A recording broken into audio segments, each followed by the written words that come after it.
የአገው ፈረሰኞች ማህበር ባህላዊ እሴቶች የህዝቡ የማንነት መገለጫ ከመሆናቸው ባለፈ ለማህበራዊ ችግሮች መፍትሄ የሚገኝባቸውና አብሮነት የሚጸናባቸው የቆዩ እሴቶች በመሆናቸው እየጎለበቱ እንዲሄዱ መስራት እንደሚገባ በምክትል ርዕሰ መስተዳድር ማዕረግ የማህበራዊ ክላስተር አስተባባሪ ዶክተር ሙሉነሽ ደሴ ተናገሩ።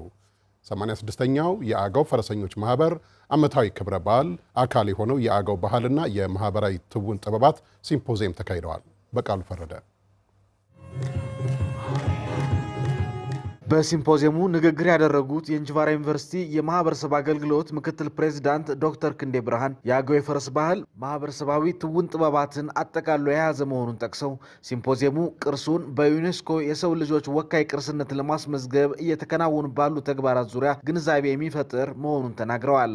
በዚህ ሲምፖዚየም በዩኔስኮ የሰው ልጆች ወካይ ቅርስነት ለማስመዝገብ ጥረት እያደረግን ስላለው የአገው ፈረስ ባህል ጠቃሚ ቁም ነገሮችን እንጨብጣለን።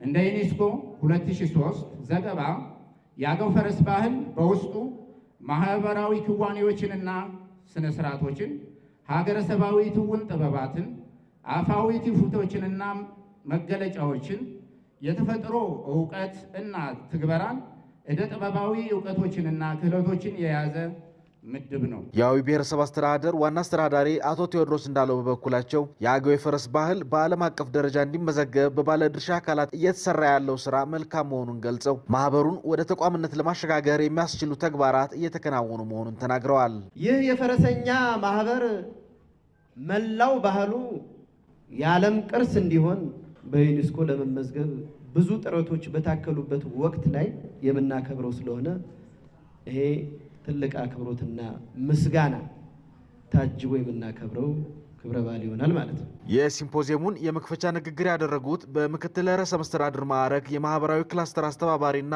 የዕለቱ የክብር እንግዳ ዶክተር ሙሉነሽ ደሴ የፈረስ ባህል የአገው ሕዝብ ቱባ ባህል መግለጫ እሴቱ መሆኑን ጠቅሰው ይህን እሴት ጠብቆ ለትውልድ ማስተላለፍ እንደሚገባ አሳስበዋል።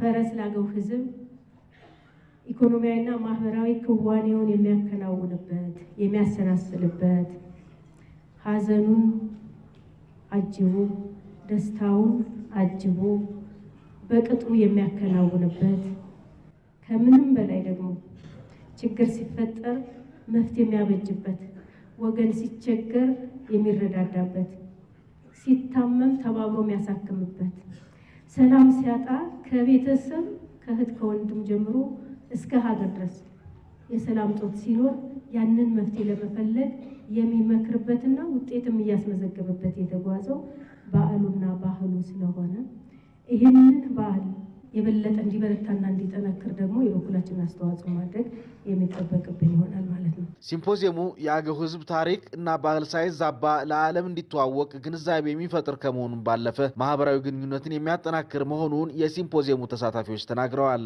ይሄንን ጽሑፍ አቅርበህ ሰው እንዲወያይበት እንዲያውቀው ማድረግ በግብታዊነት ሰው እንዳይጽፍ ወይም ደግሞ እንዳያዛባ ለማድረግ የሚጠቅም በመሆኑ ትልቅ ፋይዳ አለው።